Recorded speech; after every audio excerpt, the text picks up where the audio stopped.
Welcome back to the Boston Bros Show, episode 4 this time. I didn't fuck up.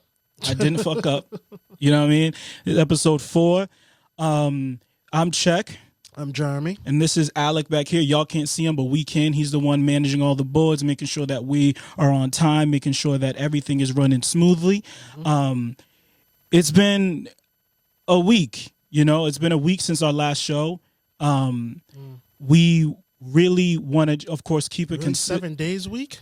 I think we recorded over 7 days ago. Okay. But the way from when I put it out, you know, because it takes a lot of time. This shit takes a lot of time to, believe it or not, it takes some time to edit, and then upload speeds are crazy. Yeah. And it's like I have to deal with what I can deal with like stores not being open. I can't get certain things that I want to speed up. You know what I mean? Yeah. I have something coming up that should speed up, that should boost our Wi-Fi so I can upload these things onto YouTube. The quicker they're on YouTube is the quicker I can put it, you know what I mean, on the other sites, because I want them up on at the same time, you know, for it to make sense, so it could just be streamlined. I hate clicking on something and it's like, oh, here's the YouTube, but the audio is not up until tomorrow, or this, that, and the third, or vice versa. The audio's up, but the YouTube ain't, you know. So it's like just trying to like manage it all.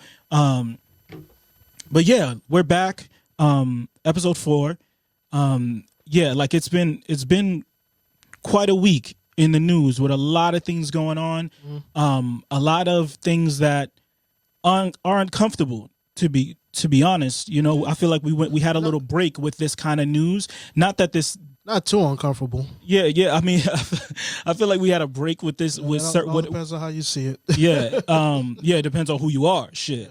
Absolutely. Yeah, like some certain shit that we wouldn't, you know, we thought not that we thought. There's been a minute since something like this has jumped up to the forefront. And it's not like for a second we thought that it ended. Yeah. You know, it's just, you know, that's just how shit goes. Yeah. Right? Yeah. You know, we can't be too comfortable, because we're always gonna get a huge reminder. You know, but other than that story, which I know you know we're talking about, and we're gonna get to that. A lot of things happen in the news.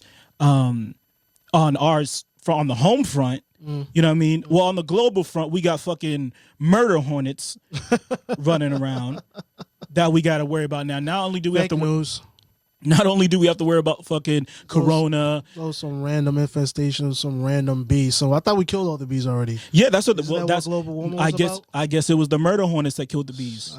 That's what we're worried about. I'm seeing other videos of smaller bees killing the murder hornets. So are we calling them murder hornets just to call them murder hornets, or are they real killers? I don't know. You gotta earn your name to maintain your rep in these streets, man. Murder hornets. I don't believe it. You don't believe it till you see it? I don't believe it till I see it. We don't believe you need more people? Yeah, exactly. Exactly. But yeah. We don't believe you need more people. Yeah. But yeah, like we murder hornets in the news. We got a fucking storm coming. They're saying there's a storm, but granted, Massachusetts, I hate it here. I love you, Massachusetts. I hate it here. How we have a storm coming in May, bro? I don't understand. You don't understand. Like May 1st is my first true holiday of the year. Because that's when I feel comfortable moving out here in these streets. Like, okay, it's May 1st. It might be cold. It might get rain. But I gotta worry about no snow. Yeah. Niggas start looking at their short collection. Start looking at their flip-flops. I just busted them out yesterday, man. I just busted out the whole summer wardrobe yesterday, but... Yeah. We'll see. Go right back inside. But granted, they said, you know how they hype up storms here, you know, because we don't, like...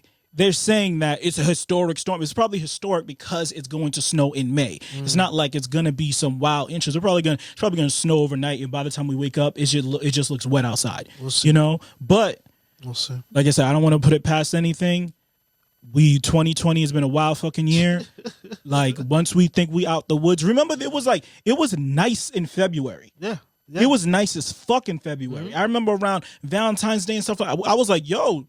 After Valentine's Day weekend, that's when shit started to hit the fan. Yeah. I was like, yo, spring might be on its way. Like, what's going on? It's nice out. We had a mild winter, but Mother Nature has something else in store for us. She always does. You know what I mean? But like, yeah, You know, it's interesting. Like I read this story. I got hip to this story yesterday regarding Earl Thomas and his whole situation getting caught in bed with his brother. He got caught in bed with his brother and some other women by Earl Thomas's wife. Jeremy, I just apparently pulled out the toolie on him. Yo, I'm gonna just get this out the way, Jeremy. Just so you know, I'm not doing no threesomes with you, bro. I don't give a fuck. We're close, but I'm not doing no threesomes with you ever. Well, then that's all I got to say about the Earl Thomas conversation. Then ever. Next topic. No, that shit is nuts. Yeah, but she really pulled out the toolie on. She looks like a sweet girl too. Listen, but yeah. Listen, we know. Listen, you might any girl under 5'4", you got to worry about that. It's the little ones. It's the little ones. You know what I mean? Like, they're the ones that they don't fuck around with this shit. More. You know what I mean? They miniature and they got all the fucking bark. You know what I mean? And it's like you usually got hands too. Yeah, usually they're not scared to fight. You saw to grab them. So it's like Earl should have known the type of wife he had, and he did. I'm sure he did. And obviously, if she got stop of dudes know, they know what they're dealing with. And obviously, if she has the she has the access. You know what I mean? To protect herself. To guns and shit. You gotta know that shit, and you have to recognize that that's the type of girl you got. Let me ask you a question. What do you think of our quote unquote gun problem in this country? And when I ask you that, like, do you think it's actually a problem, or I can't even know how to ask that without saying that it's a problem, because I just think it's so much of a problem. But do you think it's a problem that is actually solvable, or a problem that's so embedded within our culture we just need to learn to accept, hey, there's a lot of guns out here? No, I think it's solvable, because I think that even the statement like, oh, there's a lot of guns out here, like there's a lot of guns in certain places. And it's a mindset, you know, it's a comfortability. I know that. I'm pretty sure that Earl Thomas is from Texas. I'm pretty sure. Please correct me if I'm wrong. Someone from down south, you know, and it's a mentality. It's a culture from where they come from. So it's like, that's like to say guns are, like it's like inbred in everyone, or it's like a problem that can't be solved. I don't think that at all. I just think that it's a mentality that when you grow up around that, you are more probably inept to jumping to that. You know, like in certain situations, I'm angry. And granted, I'm not saying that everybody that has a gun that you know what I mean, was taught to react with the gun and things like that. Way, but just when you own a gun, it's one of those things where it's like a gun serves a purpose, and usually the purpose it serves for many people's minds is this solves problems. Yeah, this solves certain types of problems immediately. Yeah, so all I gotta do is pull this out. Conversation's over and my problem's solved, right? Yeah. No, that's wrong. But a lot of people do operate that way, because with the whole Earl Thomas situation, I just think of like, wow, like, okay, I'm sure you caught your man in bed with these other women and there's other dudes in there who's his brother as well. Lord knows what's going through your mind, but you go grab that gun, that shit changes everything. Yeah, everything. It does. It changes from a wild story to a felony. To a felony. Yeah, and it's not just her that got arrested. Wasn't her girls too? Yeah. You know what I mean? Like it goes from like one situation, let's confront my cheating man, into a felony quickly, and you getting locked up and you got in charges, and it's like, and now I hope his wife helps pay for their lawyers or whatever the fuck. And it's like, what's even sicker about this shit is like, we're supposed to be in quarantine. Come on, the fuck is this nigga? Come like, on, this nigga got an Airbnb. What's a quarantine? What's a quarantine right now? He got an Airbnb and he's flying out chicks to meet at an Airbnb. I thought the Airbnbs was flued out. That's when them girls getting flued out, man. Airbnb's gonna stay open. Dog, I thought those shits were flying. That's all you need to know. I thought that they were getting shut down. Not shut down, but I thought all the Airbnb people were losing money. They had 20 houses, 20 mortgages, mortgages $20,000 a month. Now they down and all that. But Earl Thomas can get an Airbnb. Damn right. Yeah, I don't get it, but Nevertheless, but you see how he jumped out in front of it. Like he knew the story was coming out. Because like the night before he put up that post and he's like, he's like, pray for me and all this other shit. And I'm like, all right. And like out to the Twitter angels. Yeah, and granted, like I Prayers didn't up. Yeah. I didn't want to I didn't see it until after, so I didn't realize that he put that up and everyone was just confused. Like, what the fuck is he talking about? But he knew he had to get out in front of it. Which is noble, I guess. I don't know. He's trying to like deflect it because he knew at the end of the day he wasn't the one that got locked up. He could have just not said shit, but he still was trying to protect his wife in some scenario, I guess. I don't know. Some humility he's trying his to wife, man. He's still to maintain that relationship one way or the other. I'm sure he doesn't want to give up half. Yeah, I mean, positive he don't want to give up half. Yeah. And they got kids together. I seen photos of him with the family. Come on, man. You don't want to give up half. He's got to work it out. Buy her something, take her out. Yeah, you know how that go. What's the Pusha T line? All right, I did it. All right, I admit it. Now pick your next move. You can leave or live with it. And that's what it really comes down to. Yeah. Like that's what it really comes down to at the end of the day. Like we want to say that Neiman Marcus, shop it off. Yeah, exactly. Knock it off. Yeah, like you want to say that this is gonna be some aha moment for his wife, and this is her taking her stand and standing up for herself and all that, and like sure, I mean you should stand up for yourself, but not with a like a gun. You shouldn't put a gun on his head, and that's not cool in any scenario. But that they're probably gonna end up back together. Well, like, Earl, at least you know she really loved you, man. She pulled the toolie out on you. That's real love right there. So you guys will work it out. Yeah. I'm sure you will. That's the only way. I'm sure you will. That's the only way. Now's not the time for no divorcing. Got Corona going on. You got a family to maintain. Yeah. Shout out to all the side pieces getting stuck right now, man. You can only meet up with Boo at the games, man. Ain't no games, ain't no meetups. He's with his family, bro. How is he supposed to sneak out? How is he supposed to slide out? That's one thing I've really picked on since I've gotten like more on Twitter and stuff, is seeing how like I don't, maybe it's just me. I'm seeing more players post photos with their main squeezes on their personal Instagrams now. You said on Twitter or on Instagram? Not Instagram, on Twitter. Gotcha. I feel like I'm seeing that more. I could probably because they're home. Yeah. Where could you go? Like you have to quarantine at home, and then on top of that, where are you going? You can't go anywhere. There is no, oh honey, I'm gonna go run to the gym, or I'm about to go play with you. You can't. So this is the time where everyone's getting. You gotta post your girl. You have to post your wife. Spend time with your, with your wife and kids, and I'm sure it's probably hell for them, to be honest. Because it's one thing for like NFL players, because it's like this is the off season for the NFL. This is Earl Thomas's off season. So, but like for the NBA players, they've never been home at this time ever in their lives. Yeah. They've never spent time with their kids this much time with their families. I don't care. I don't like. There isn't any other story you can tell me. There is no way that you've spent this much time with your family ever in your life at this time of the year. They go from late October to sometimes June if you're lucky, and the only break you have is the All-Star break, All-Star weekend if you're not an All-Star. Yeah, the only thing that's comparable to this is just the lockout from like the late 90s that they had. Yeah, that was the last one they had was the late 90s, right? No, there was one in the 2012 lockout. 2012 lockout? Yeah, that was the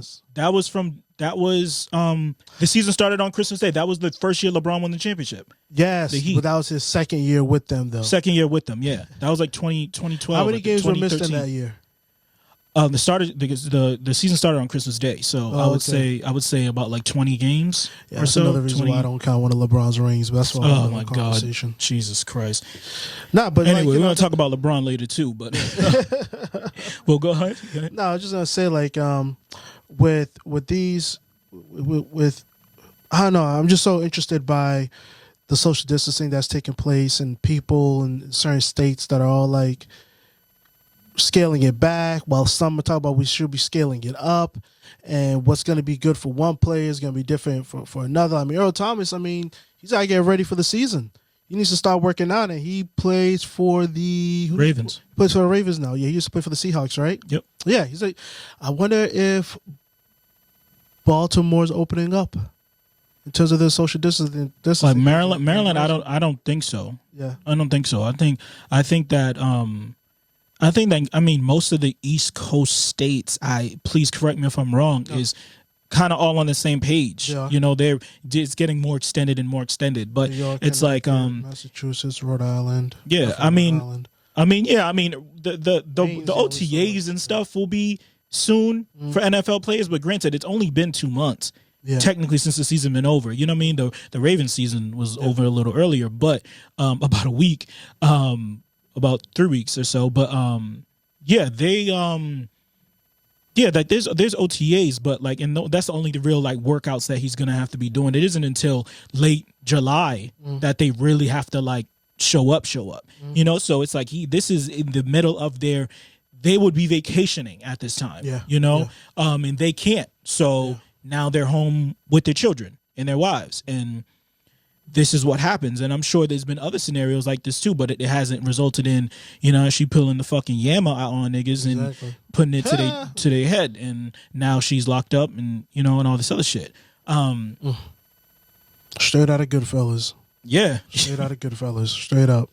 Well, yeah. So this so out of that, like, what else happened this weekend? The last episode of Last Dance. Yes. That was episode number 5. Yeah, 5 and 6. 5 and 6. I think there's 2 more. There's 2 more left. There's 7 and 8, and then 9 and 10. Mm-hmm. So 2 more weeks. I think it's a very interesting series. Interesting series. I don't know. For me, just growing up, and I remember living through, in particularly Jordan's second three-peat. The first three-peat I recall vaguely, but the second three-peat I remember like it was yesterday. You know, and to see like how they're doing the documentary, how they're doing the story, and some of the different aspects of that time that they're focusing on. I think the documentary is real good, and I don't know. For me, I really like the different camera angles they get on some of the highlights. Like I saw one video in which after Jordan hit the shot against the Cavs in the playoffs, I can't remember the name of the player he hit it over, but there's Craig Eloy, yeah, hit it over him. Ron Harper should have been guarding him, by the way. But anyways, like that was just a crazy misstep by the coach there in terms of that matchup. But they have a camera angle of like one of the photographers running onto the court, screaming at Michael, like, "Michael, you did it! Michael, you did it!" And it's just such a great angle to hear Michael like scream like yeah, like just the intensity of it. You know, it's interesting to see. Yeah, I think like my biggest takeaway like through these first 6 episodes is just like we discussed briefly the other day. It's just all confirmation. We all like there's been so much lore. Like, come on, I was born in '89. I by the time Jordan retired, I remember his final season. That's what I think 97, 98 is the season I like remember from Jordan, because it was just so hyped. All of the you know, I'm 8 years old, you know, and all I know is when I think basketball, Michael Jordan and ABC, NBC in the, you know what I mean? Waking up early in the mornings, and like I can't watch cartoons because there's about to be a game and all this other shit, and they're about to watch Michael Jordan, you know? And just the lore behind him, like all the stories, all the lore, and to hear like all those little rumors and things like that, to whether it's like, oh, Michael Jordan, he punched one of his teammates, and what was it Steve Kerr he punched, or was it Paxton he punched? And it's like, no, he punched both of them. You know what I mean? At different times. Like he did like all of those little anecdotes about Michael Jordan that like were constantly pounded down, and it like you couldn't avoid it. It was not only just on ESPN and on on TV and all these other in publications, magazines, posters, all this thing. It was on his shoes. It was on his shoes. Like you can like on the Nike box is his accomplishments. On the bottom of the 10s, it's his accomplishments. Oh, you know, it's so he is who taught me. They indoctrinated us into like how we look at these athletes like godlike figures, you know? Because, of course, there were people like him before, the Babe Ruths, the Muhammad Ali's and stuff like that. But Michael Jordan was different because that marketing, it was like everyone was behind him. Yeah.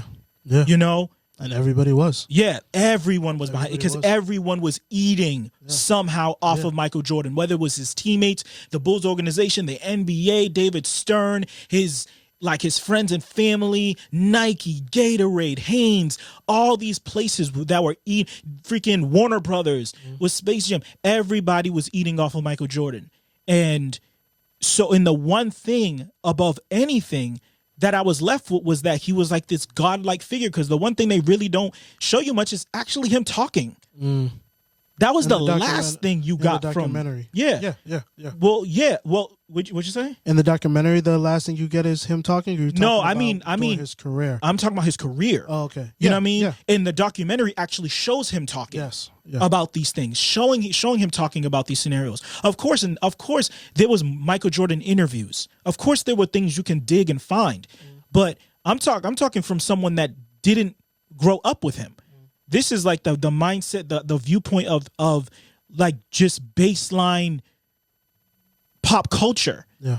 You know what I mean? The last thing you see of Michael Jordan is of him talking, is of him saying anything outside of just like a slogan when he's holding a Gatorade or something like that. You know, so to see him actually talk about these scenarios and see kick back, have a cigar, have a couple of drinks, and just talk. Right. You know what I mean? And yeah, and so that that was my biggest thing is just him being able to talk about the gambling, talk about the chastising the teammates, talk about Scottie Pippen, talk about his family, talk about his brothers and things like that. On a grand stage, and without doing any digging, it's all on full display for you. Like, this is Michael Jordan. This is where he came from. This is the type of person he is. This is how he really felt about things, not from reading from a different writer or this and the third. This is coming out of his mouth directly, you know? So, yeah, I was wondered about the whole him being a part of the reason why Isaiah Thomas didn't make the first Dream Team. Yeah. But that never made sense for me because the Pistons head coach was the head coach of the Dream Team. Yeah. Chuck Daly, right? Yeah. Yeah, Chuck Daly. So I was like, wait a minute. So you mean tell me Mike had the pull to make sure that Isaiah Thomas didn't make the team, but Chuck Daly still got to be the coach? Yeah. Due to orchestrated the Jordan rules? Are you kidding me? Like, that never made any sense to me. Yeah. But I guess the hate between them is for real, especially coming from Jordan. Yeah, I think that I'm never gonna forgive those dudes. Yeah, I think that was such a wild era back then. Yeah. Such a wild. I miss it. I feel like there's one of those things. It's like, do I think that Jordan is the reason why Isaiah Thomas was held off of the team? Yes and no. Okay. Mainly no. Isaiah did it to himself. Isaiah, you do have to play politics in this shit. You do have to be friends with people. You do have to, at least not be disagreeable. And Isaiah Thomas was very disagreeable, even though I respect him 100%. Top through. Yeah, top 3 point guards all time. But the main thing, the reason why I say yes is because if Michael Jordan wanted Isaiah on the team, he would have been on the team. But I don't think Mike explicitly said, I don't want Isaiah on the team. He was just indifferent? Yes. And by saying nothing, while there's other vitriol from Magic, who I fully believe said he doesn't want him on the team. Yeah. But Michael Jordan was the trump card. If he wanted Isaiah on the team, he would have been on the team. And by you not saying that, and the one thing that like I find hard to believe is that Michael Jordan, and this is after his second championship, Michael Jordan, who's the macho man, who's the alpha male, and all this other shit, all of a sudden wanted to be mum on something. Yeah. Like, how do you, the person that's fighting with the front office, with the Bulls, trying to get better players, this, that, and the third, moving and shaking, and all of a sudden when it comes to the Dream Team, he's mum on who's on the roster. Yeah.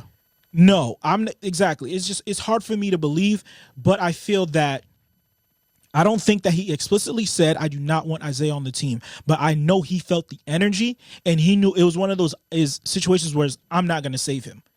I'm not going to put my hand out there and say I want Isaiah on the team.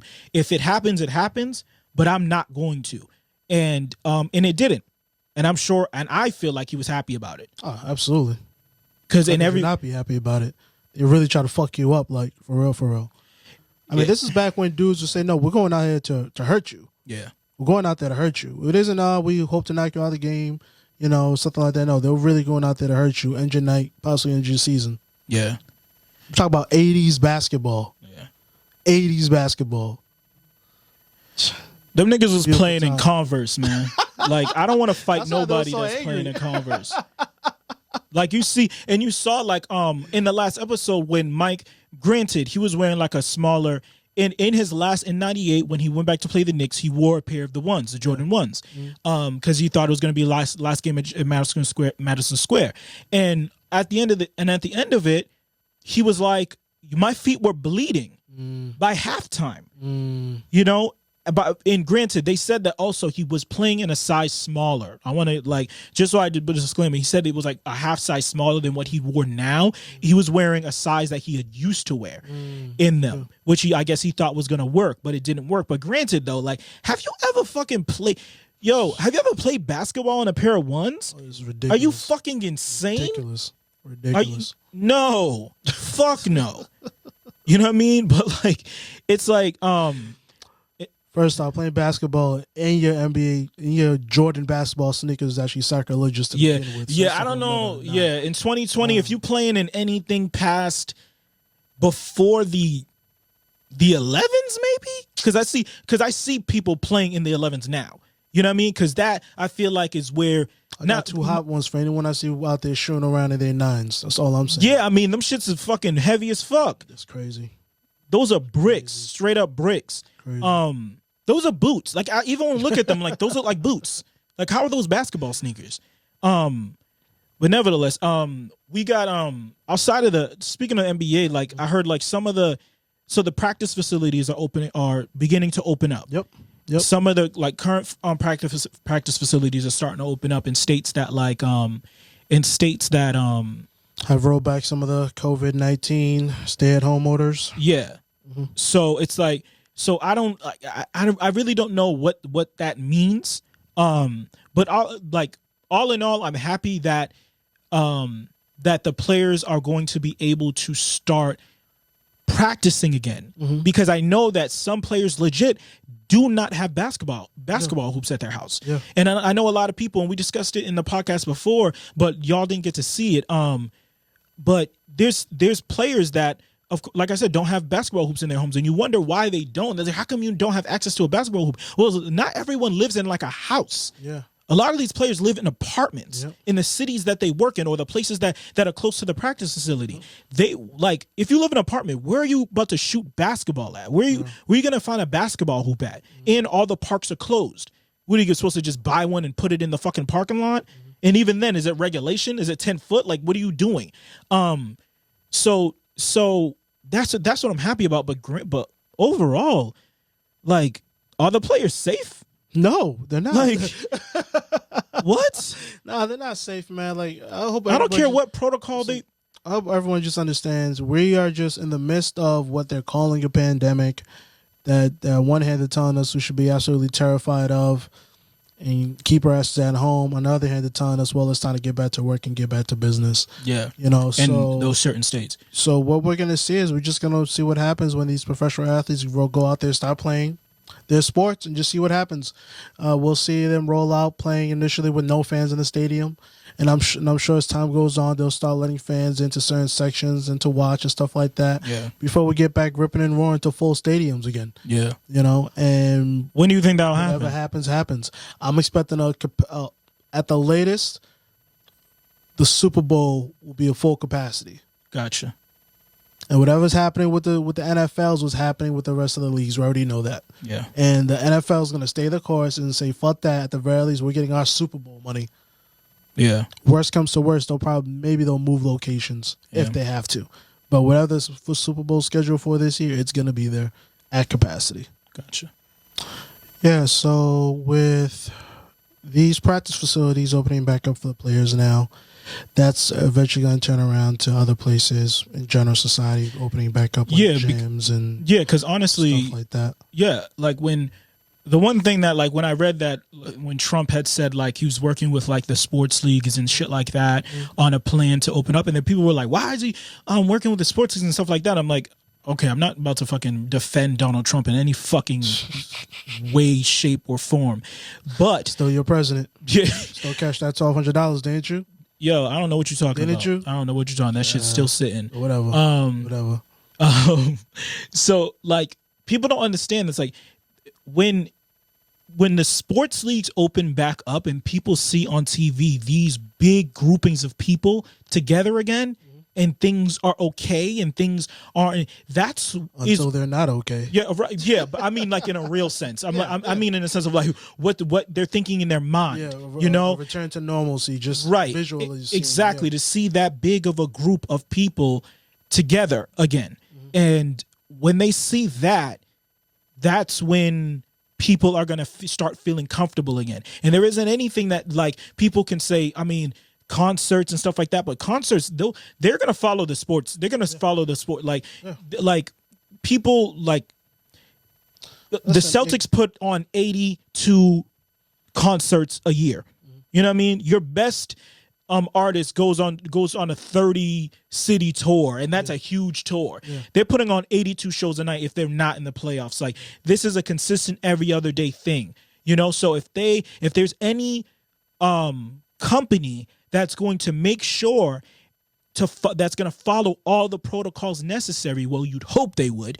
The ideal company would be sports leagues, you know, and so it makes sense for them to try and follow that model, follow how the NBA is going to open up, follow how the NFL is going to open up the season, and how MLB is going to open up the season, and so it makes sense for them for every other place to follow that model. Any other business that can hold tens of thousands of people in your venue at the same time. And by that, I don't just mean sports arenas. I'm talking about concerts. I'm talking about malls. I'm talking about any public area.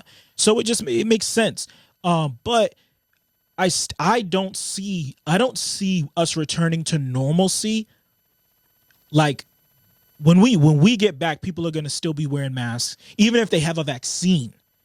You know, or a vaccine or a cure or whatever the hell you want. You know, I know a vaccine and cure are different things. But if there's any type of vaccine or cure, things like that, people are still going to be walking around with masks. People are still going to be, unless those places open up and to show them that this is it's safe to be out again. No one's going to be comfortable, you know, and with this, like, with the practice facilities opening back up, I don't know if the NBA players are going to be comfortable. I don't know. Like, this is a real thing. It's not just imagine any of them feeling comfortable with this. This is. I mean, like so many other players already stated. Like, there's so many more important things than basketball going on right now. Yeah. But this literally relates directly to their actual health of them living and dying. Yeah. Let alone, you know, going out there getting injured or something like that. And I'm sure if you did a poll today, like at least 75% of the players would vote no. We're not, just cancel the season. Just be done with this. We'll start it back up again. Cancel the season? Cancel the season. But what does that mean? As of right now, the season's canceled. Lord willing, we're going to stop the season anew next year. Like, just like completely. So the end of this season, this had no result in the end of the season. Result. So what would be the point? Like, why do that but start up a new season with a new season? Why wouldn't you just start up where you left off whenever we can start playing Because again? Right now we're in the middle of something where people shouldn't be doing those stuff. Shouldn't be having events. No, I'm talking. No, I'm talking. So that's why at this moment now. No, I mean, no. Well, it's suspended. Suspended is suspended indefinitely. Mm-hmm. What you're saying is cancel the season, which means this season does not end up having a completion. Yeah. And what you're saying is starting up a brand new season.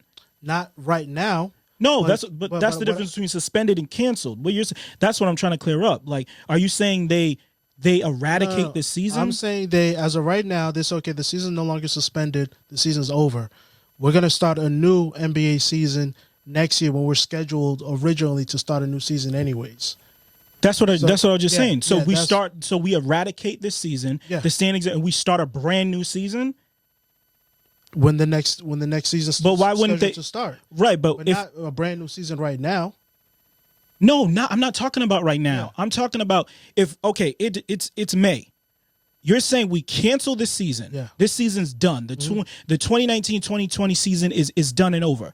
And then when things clear up again, when things are finally safe to play, you want us to start a brand new season with team 0-0, all that. Yes. But why wouldn't they just finish? Why wouldn't they, when things clear up, why wouldn't they just finish the season that they couldn't finish first? Because I don't anticipate things clearing up by end of June, July, when the finals are usually on. Finals usually. I'm not saying that. I'm not saying it should be June, July. I'm saying say things clear up in October, and then bring them back. Yeah, and then finish the season. To me, I think it's all lost at that point. I just say just wrap it up and just be done with it now. Start a brand new season. Why is that? Because I feel like too much time would elapse if you're going to do it in October. That's around the time the season usually restarts. Yeah, but it would push. Yeah, of course it would push back. It would push back whatever. Things weren't good right now until October. Then we'll finish the season of October. So have that go the last 2 months of the season. So October, November, you're done by New Year's, and then when do you start up that following an NBA season? Then what you do is, because the main thing is, to me, is the season has to be completed before we move on into any other season. That's the way that I see it. Yeah. When things are back to open again, I don't if it's this summer, if it's September, October, November, December, to me, it's very important that no matter what, we finish the season. Especially if we're so far into the season, that we should finish the season and sacrifice what is going to happen after that. You know what I mean? Because I tell you, if you did a poll of the players, because this is very important to the players. Absolutely. Because of course, not only just the competitive nature, they want a champion, but also their contracts. Yeah. A lot of their people can you imagine the players that are going into free agency and what? Because it all depends on whether they're going to be a max player, this, that, and the third. If the season ends and they don't end it, and they don't get, of course, playoff bonuses, things like that. And on top of that, they don't get first team All NBA, Defensive Player of the Year, first team offense, defense. That's the thing that makes them a max player. So that would be the players losing tens of millions of dollars. They're already losing tens of millions of dollars in the fact that their pay is getting cut. They don't want to sacrifice their earning going forward. You know, because if you're someone like Anthony Davis who's coming up, and if I don't get first team All NBA, I'm not a max player. That's the difference between, I don't even know. I know it's tens of millions of dollars. I know that. Yeah, I understand that, but I just feel like right now with a lot of these players, the money isn't. They're not thinking on that level. Well, like when I saw when that report came out last week, that like they were like, oh, there was a report that the players are saying that they should just cancel the season, blah blah blah, and LeBron jumped out and was like, yo, that is 100% not true. The players are not saying that. You know what I mean? So it's like that let me know where their heads was at. You know, because and that's like my mindset as well. It's like no matter what, this season has to be finished out. You know, and then we can do a new type of free agency period, push everything back, and then we can start up a brand new season. And they've been wanting to move the seasons anyway. This can give them the opportunity to move and shake and things around and create a new schedule going forward. But we shall see.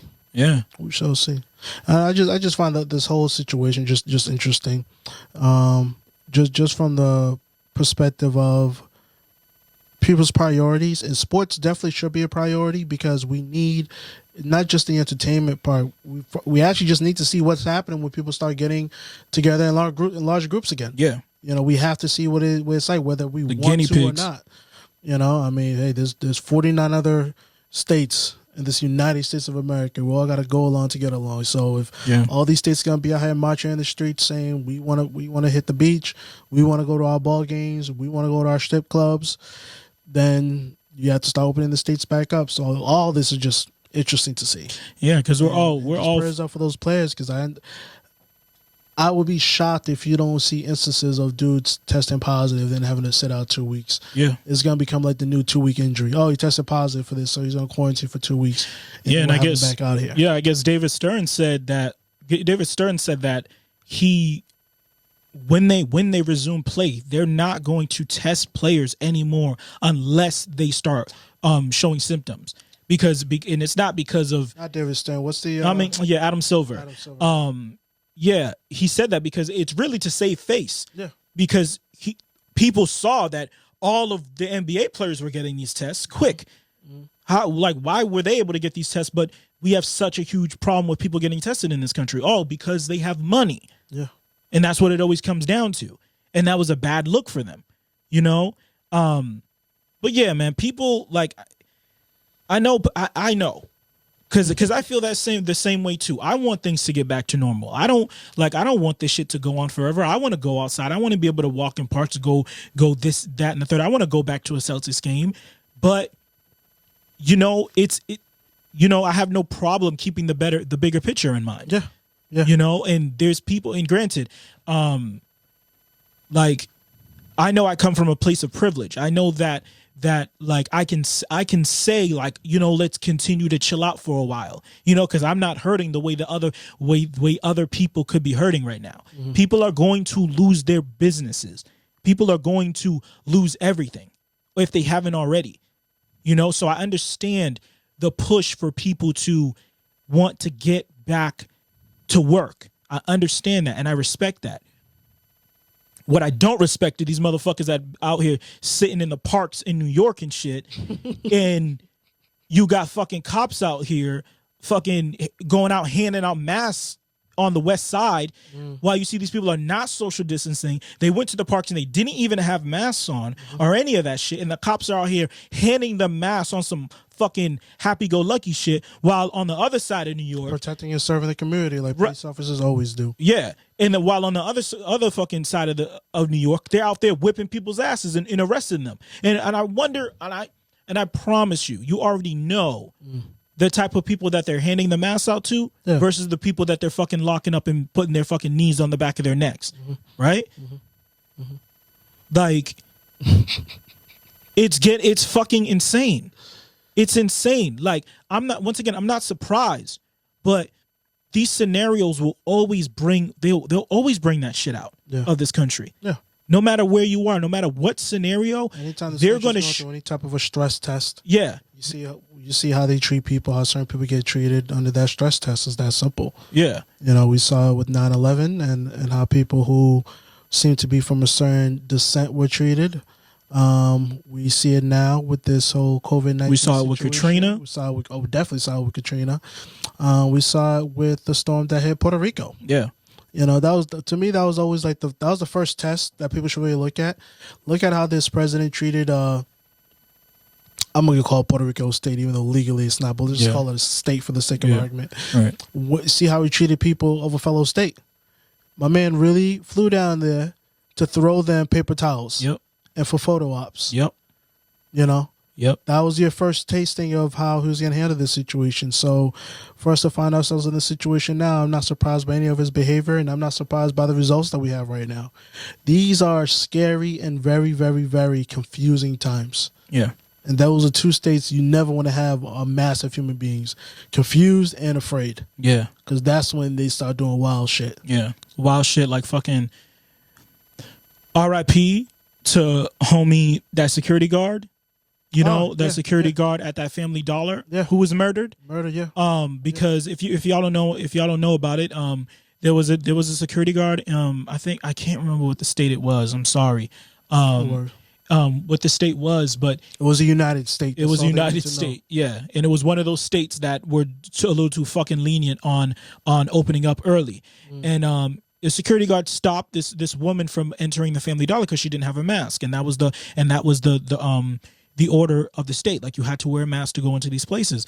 I guess she disagreed, and then she was none too pleased. Yeah, none too pleased, and then she came back with her husband and squad. Yep, her husband and two other men, and shot and killed him. Yeah, a security guard, an essential worker. Someone doing their job, trying to upkeep the governor's orders, or the mayor's orders, and try to keep people safe. Or infringing on other people's rights. Of course, don't tread on me. You know what I mean? Treading going on out here in these streets. True. Just saying. Very true. That's why. That's why he deserved to die. He deserved to die. You don't have the right to tell me when I do and do not have to wear a fucking mask. Yeah. On a scale of 0 to 10, how disappointed were you when you found out that they were black? Yeah. Dog, I'm not gonna say 10, but 10. Fucking 10. That was such a. That shit really. That reeked of like Walmart. Yeah. White privilege. Trashy. Just like, wait, I'm gonna go get my gun and and nope, it was a black woman. Came back with her black family, killed a black security guard. Yep. Guns. Like I really, that shit hurt. Yeah. That shit hurt because again, though, like, that story, that was like the Disney sniper type shit. Like you hear that shit and you're like, oh, that's definitely not us. That's definitely not us. But then that's so crazy though, because it's like that's such an American story though. It is. An interaction ends with somebody getting a gun to come solve their problem, because we have this idea, like I said earlier, that guns solve problems. Yep, exactly. There's a theme here. There's a theme, and it's like now. Not only is because you didn't because that woman didn't wear a mask to Family Dollar. One person is dead, and 3 people are about to go to jail. Yeah, about to go to prison. 4 lives, countless families are ruined because you didn't want to wear a fucking mask. And then if like you have that, you have the other video with the.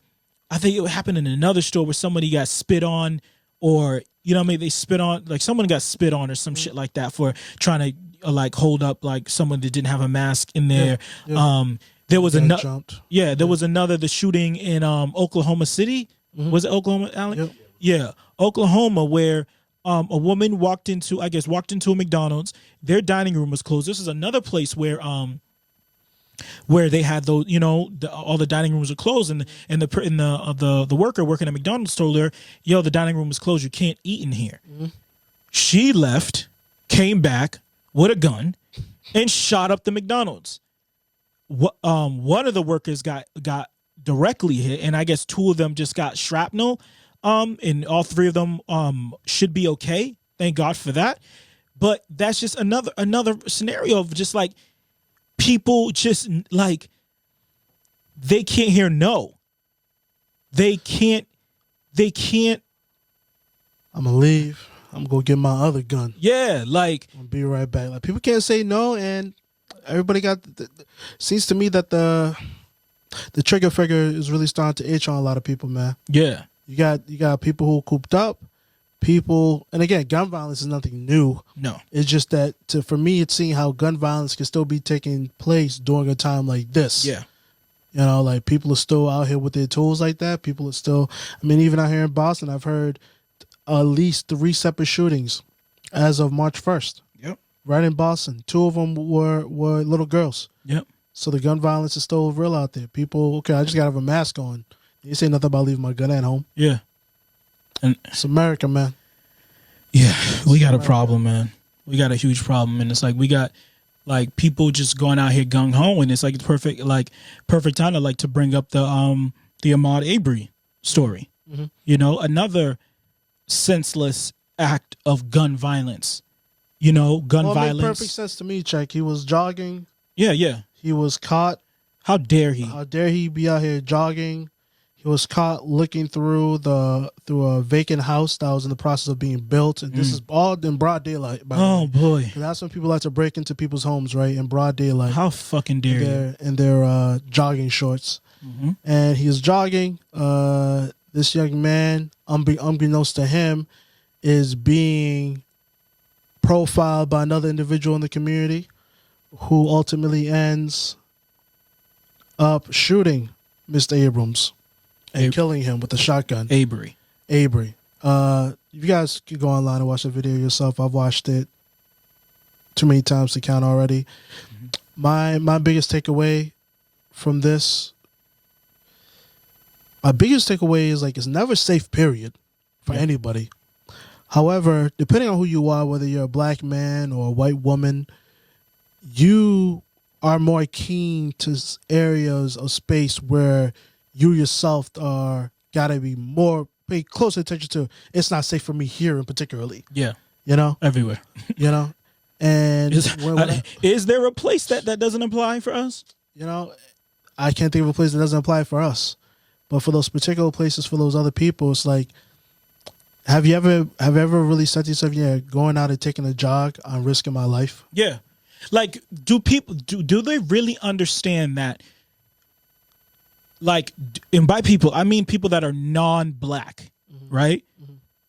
Do they really understand that when we think of the ways that we can leave this earth, you might think of, oh, I might have a heart attack, I might get cancer, I might die in a car accident or some shit like that, and blah blah blah. It goes that deep. But do you realize that as a black person in this country and in this world, but we talking about this country here, that the chance that I am killed while doing nothing by the police or by some white person that claims ownership over my life is a real thing. It's a real fear. It's something that we consider every day in everything that we do, in every single scenario when we are pulled over, when we are in a setting where white people outnumber us, which is everywhere. Like, that is a true thing that we think about, we consider, we worry over, and we talk about, like we're talking right now. And we have to prepare ourselves, prepare our children, prepare our loved ones, everyone. And like when this story first broke, right, which was a couple days ago, we're all at home and, you're scrolling on the internet because there really isn't much shit to do. You done finished fucking binging Ozarks. You finished binging Billions. You finished binging all the types of fucking bullshit. And I'm scrolling and I see this story, and I see a video and I'm just like, oh, let me watch it, because usually these things don't bother me. But after I watched it, I went through a bevy of emotions. The last time that I felt something like this, and I've seen the police kill us. I've seen people kill us. I've seen videos, but it had been like just a little bit more. It's been a little while since I saw something like that. Not that the police stopped killing us, because they kept killing us, and white people, white racists, white supremacists, they kept killing us, but there hasn't been viral videos of it that have gone this viral in a while and be this clear. And the last time I remember feeling that like pit in my stomach was when we saw that video of Junior in the Bronx, that little 16-year-old kid that was killed, that was murdered. Yeah. It was jumped by that crew. Yeah. Dragged out of the bodega, right? Right, exactly. Yeah. That. Yeah. I remember that day. Like, I remember that moment. I was out with my girl. We were somewhere in an Airbnb, and we were just chilling. We were having a good time. And that shit crept up on our phones like at the same time. And that shit like swept through the house. And we both just had this like pit in our stomach, like mouth just like full of ashes moment. And that's what I felt when I saw that Ahmaud Abery video. And to speak like about the cycle of emotions, like I went through it all. I was scared, sick to my stomach. I felt helpless. I felt angry. I got instantly tired, like exhausted. And this is all in like 1 minute. And then I felt like, I got a headache. I'm like, I gotta lay down. Like, this shit is like, when they say what this shit, like, this was a lynching. And that's what a lynching is supposed to do. It's supposed to at the end of the day, leave you exhausted, depressed, tired. You know what I mean? Because you ask yourself, it's like, should I not watch these videos for like my own mental health if this is going to do this to me? Or should I watch it and tweet about it and do the things that I should do because we need to spread awareness? Because and not only just to spread awareness, because if I just hide from this, is that doing Ahmaud justice? If everyone had the same reaction as me and didn't retweet it and was just like, yo, I can't watch that shit and turn my head to it, does that give Ahmaud justice? If his name isn't trending now, if we don't have LeBron James putting up pictures, Kyrie Irving, all these NBA players, everyone tweeting his pictures and stuff like this, trying to bring up get some action behind it, so we can, someone could be brought to justice behind it, you know? And it's like, it's that push and pull, because it's like, is that exactly what they want me to do? Do they want me to constantly be seeing this type of shit so I get beaten down mentally? So I just turn and just start to ignore it? Because if we all start to ignore it for our mental health, then what are we doing? How do we bring awareness? How do we evoke change? How do we, or are we just throwing our hands up and giving up? And like in all, it's damn, I know I just went on like a fucking rant. That was good. But like people want to bring up MLK all the time. It's like white people love to do that shit, Like, but on some real shit, it's like, is that what MLK would have done? Because I know that shit's tough for my mental health. But to me, if I don't do that shit, I feel like I'm bitching out. Because there's black people in this country that went through way worse. There was no Twitter. There was none of this shit. People were getting lynched and that just was it. Motherfuckers was burning crosses on, they throwing rocks in their house, all this type of shit, getting beat, getting sprayed by water, bitten by German Shepherds, and I can't take a video on Twitter and I can go lay back in my bed. So it's like, I feel like I have a duty. I feel like I have an obligation, to you know what I mean? Put on my big boy pants and do something, even if it's retweeted. I know that seems like, oh, you're just arguing on the internet. Well, no, arguing on the internet, that shit works. It does. We're in different times now. We're in different times. Activism is on the fucking internet. Yeah. Why do you know about it? Awareness. That's what these things do. You can't avoid it if you wanted to. And I'm sorry, I was ranted. Yo, R.I.P. to him. I'm sure you have a lot to say too. I really don't have much to say, because there's nothing really to say. I mean, we've been through this before. We know what these feelings that we're struggling with. The denial, the anger, the bargaining, the depression, the acceptance of any situation that we go through is just, for me, just reiterates why, like most men who look like me, we have to move a certain way in this culture. Yeah. We don't get to do the other things that basically white men can do without batting an eye at it. Like I, as a black realtor, I cannot go out here and just go door knock in random neighborhoods. Nope. You fucking kidding me? Nope. That could dead ass. Perfect. That will for example. damn sure get me shot. Perfect example. I've damn near gotten arrested sitting in a Starbucks waiting for a meeting to start. Mm-hmm. Like going through these things. I cannot. My business suffers because I'm a black man doing it in America. I cannot knock on your door peacefully and not rest assured that the last thing you're going to do is pull out a gun and blow my fucking head off. Yeah. You're right. You're right, man. And it's like,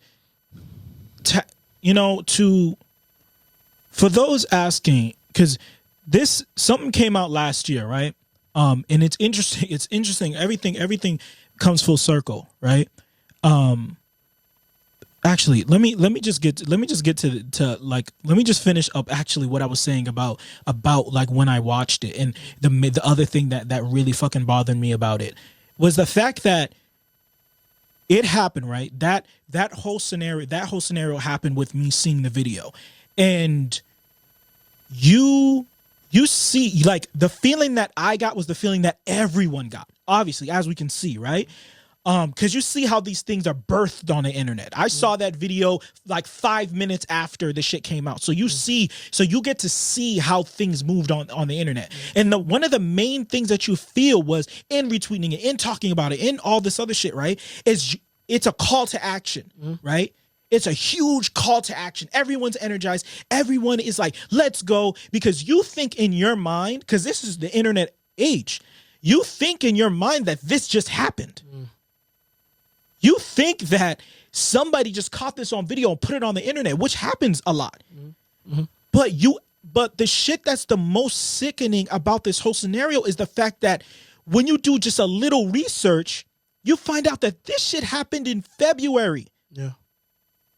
This shit happened over 2 months ago. Ahmaud has been in the ground for 2 months. So you find out the only reason why we're seeing this is because for months they've been fighting for this video to come out. And the government in Georgia has done nothing but try to suppress it. So all of those things that we could have been calling for to happen when it happened didn't happen because there was no video. That means that if you are white in this country, if you are white or have a badge in this country, you can go kill a black man or a black woman and you will be given the benefit of the doubt. Not only will you be given the benefit of the doubt, you will be protected by that state. You will be... You might even get a hug from the judge after you're convicted. Yeah, like... yeah, you might get a hug from the judge after convicted. You might fucking, yeah, exactly. Shout out to, you know what I mean?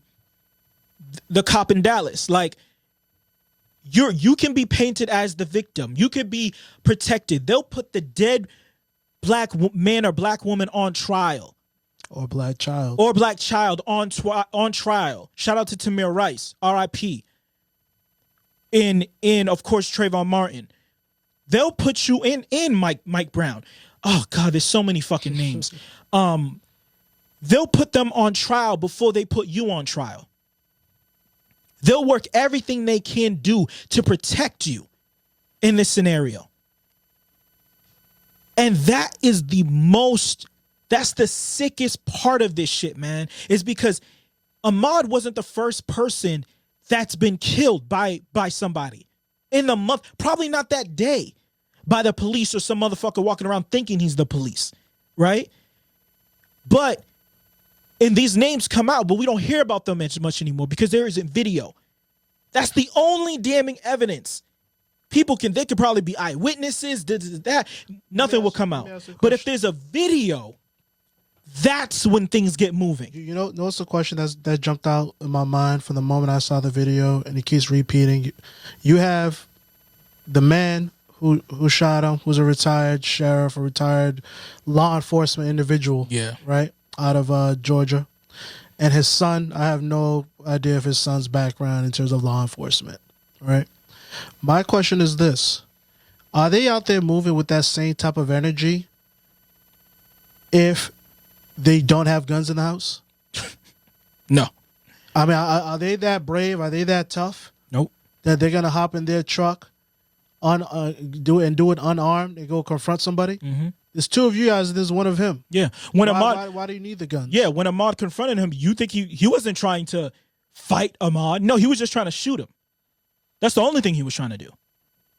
And with that whole video, there's always parts. People always say, there's parts of video that you don't see, parts of video that you do see. Quite frankly, I don't need the video. One person showed up with a gun. Two people showed up with guns. Two people showed up with guns to confront an individual who did not have a gun. Mm-hmm. Put aside what they each thought what the other person had. Two people showed up with guns to confront someone on a public way who was unarmed. The person who was unarmed is now dead at the hands of those two people who showed up with those weapons. Yeah. You put that into any scenario. What's justice in this case? Justice is in this case is the person who gets convicted of actually the shot that fired that actually killed him get to life, and the person who did not fire, or whoever didn't actually kill him gets 30 years, something like that. That's justice, right? Yeah. But true justice will never be found because Ahmaud's dead. His mother lost her son. The community lost someone at the hands of 25 years old. Of someone just feeling their rights usurped another man's rights. Yeah, because they feel like they own us. They felt like they owned him, and they were judge, jury, and executioner. And in any scenario I ask you, you watch that video, and you see Ahmaud murdered. Tell me, if you want to justify it in any way, right? I want to ask you this one question. Tell me, what could Ahmaud have done that the punishment would have been death? Robbing the house? Imagine if somebody lived there and he robbed the house. Would they execute you for that? Would they, what if he, like you said, he picked into, what could he possibly have done in that scenario where a year from now, if he was arrested, the fucking judge would slam his gavel and be like, execute him. And that's what it is. That's the thing. It's like, I'm not trying to say every black person is an angel. I'm not trying to say every black person commits no crimes and blah, blah, blah. What I'm saying is you are not the judge, jury, and executioner of black people.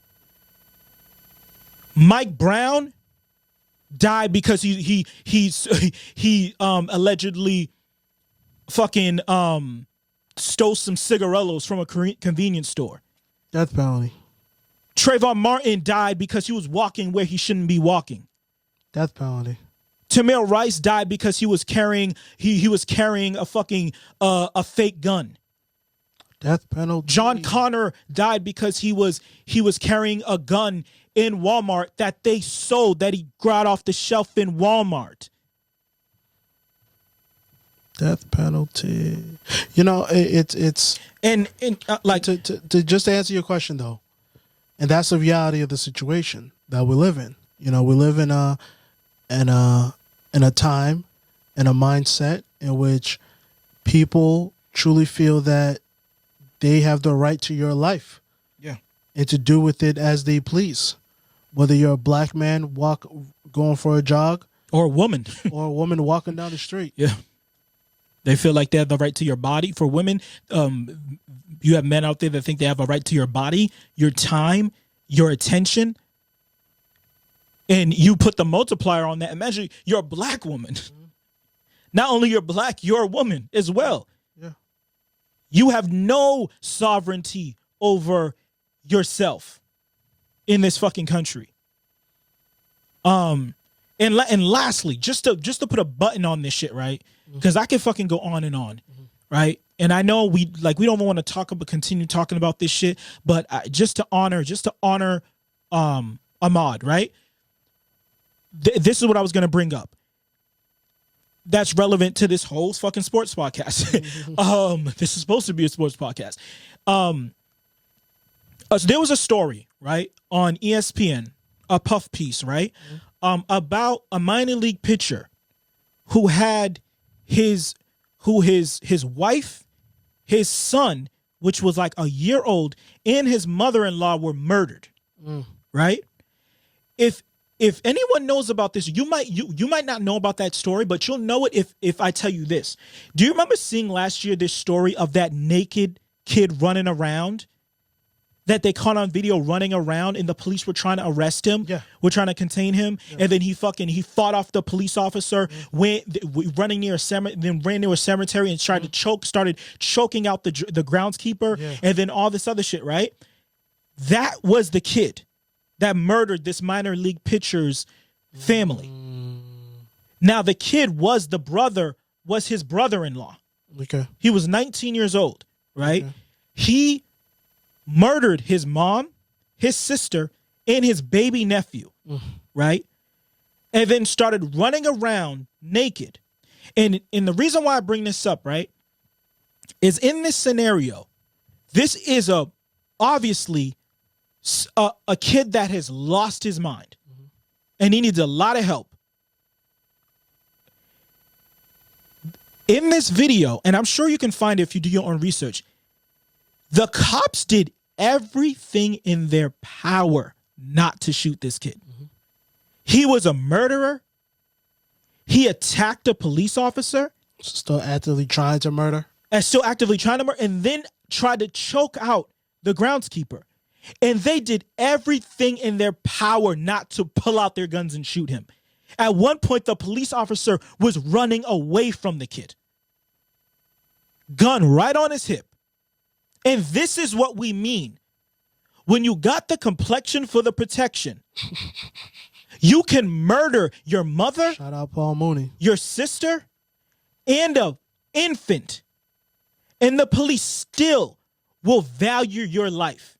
But if you're black and you look the wrong way, you're walking with a hoodie on because it's raining, they're going to kill you.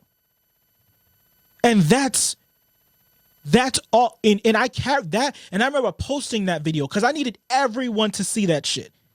Whether you disagree, whether you didn't want to see a naked kid running around or not, that was for every fucking person that ever has anything to say about why black people get so upset about these scenarios. Or when they try to, he went to jail for this before. And because, they're already starting that. Yeah. They're already starting that. Oh, Ahmaud, he got arrested for shoplifting. Or Ahmaud, he allegedly brought a gun to school 5 years ago and da-da-da-da-da. Like, what does that have to do with the scenario right then?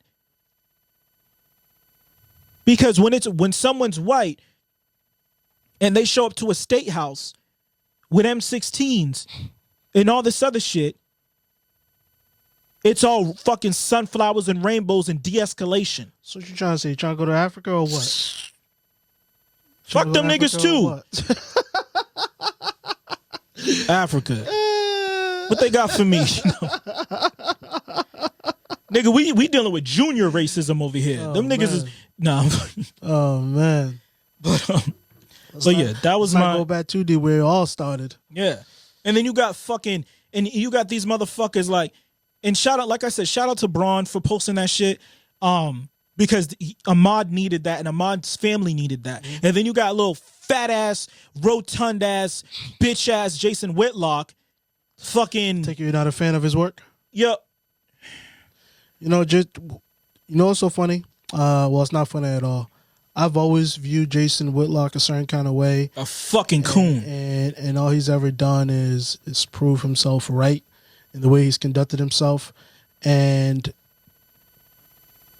I don't know. For me, just seeing what his whole backpedal when it comes to Kobe Bryant after Kobe died. Yeah, right. It's just like, bro, I remember when you were laying into this dude, and back during the time when even I didn't like Kobe, but I didn't like him the way you didn't like him. The way I knew, like, no, now you're just making shit up. Jason Whitlock is one of those people. He's black. He has our skin color. So when he's in certain rooms, he gets paid to conduct himself a certain way, to dance for certain people. Yeah. And that's all he does. That's all he ever has done. That's all he ever will do. Yeah. And for y'all that don't say his opinion about anything outside of sports directly, I personally don't care too much for it, because quite frankly, it's all a bunch of BS. Yeah. Again, what that comes out of that man's mouth. Yeah. And for anyone that doesn't know what the fuck is going on, I'll post the picture. I'll post it all right next to Jeremy.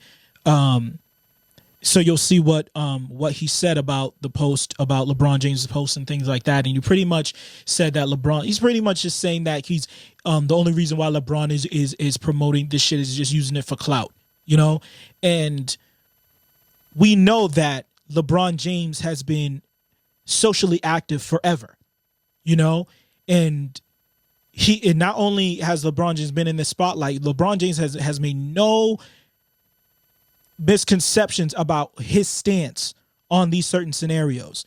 And you can even account things that have happened to him, like them fucking spray painting nigger on his house. Yeah. You know what I mean? And even when he got to LA, when they put up that mural of him and they defaced that mural in LA.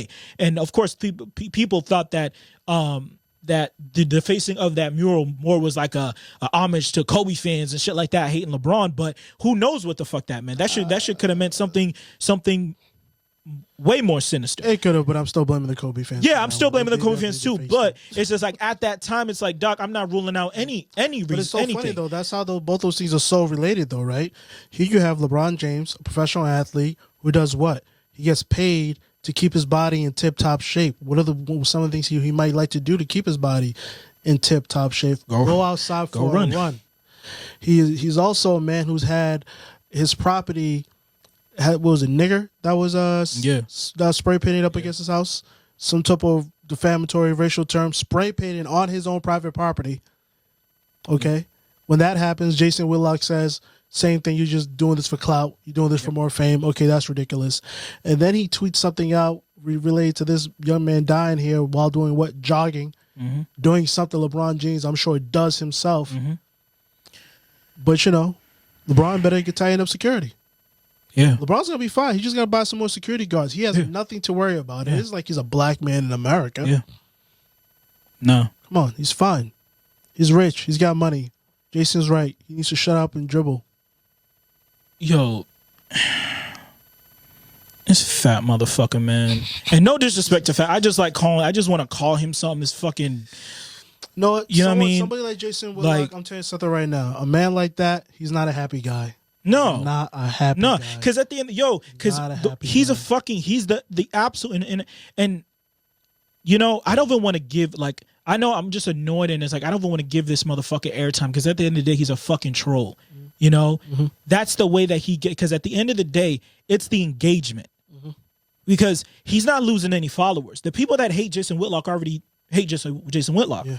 All this does is gonna get his name trending, And at the end of the day, especially during this quarantine, the only thing that's going to happen is he's going to end up, his fucking bosses are going to be able to say, yo, great engagement you got this weekend with that LeBron take.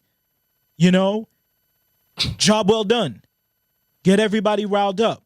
So if you don't know Jason Whitlock or if you have Jason Whitlock go ahead. This is a perfect opportunity to block Jason Whitlock.